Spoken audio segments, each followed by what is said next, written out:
À Jérusalem, en ce mercredi des Cendres, le père Fergus Clark a présidé la célébration eucharistique dans la basilique du Saint-Sépulcre.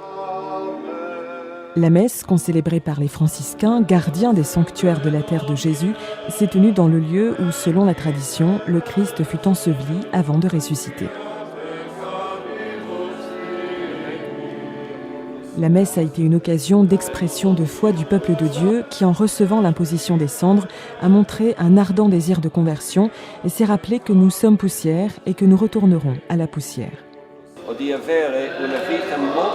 Durant l'homélie, le père Fergus a comparé le chrétien qui se prépare à la fête de Pâques à un athlète qui s'entraîne en vue des Jeux olympiques. L'aspect que j'ai voulu souligner est celui qui concerne la vénération de Dieu à travers notre corps. En nous abstenant de certains aliments ou de nourriture durant un certain temps, selon ce que nous nous sentons de faire, nous sommes capables de dire à Dieu, malgré le fait que la nourriture est essentielle pour notre vie, « Toi, Seigneur, tu es plus important que notre vie. » Célébrer le carême en Terre Sainte, où nous pouvons voir et même toucher les lieux où Jésus a vécu sa passion, sa mort et sa résurrection, a une valeur particulière.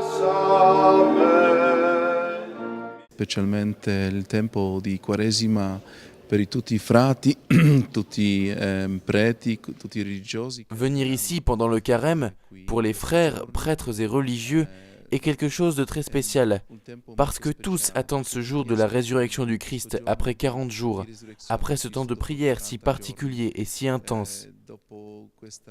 Chaque samedi soir, nous nous retrouvons avec tous les prêtres, les étudiants et les religieux pour une veillée de nuit.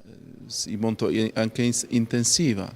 Ogni sabato sera ci troviamo con tutti i preti, studenti e religiosi per la veglia di notte.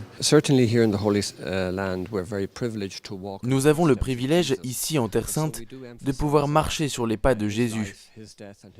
Nous avons des cérémonies spéciales programmées pendant le carême qui soulignent ces événements et nous aident à comprendre le fait que Dieu s'est fait homme pour nous sur cette terre, a souffert et mort pour nous afin que nous puissions être libres du péché et de la mort. So that we might be free from sin and death.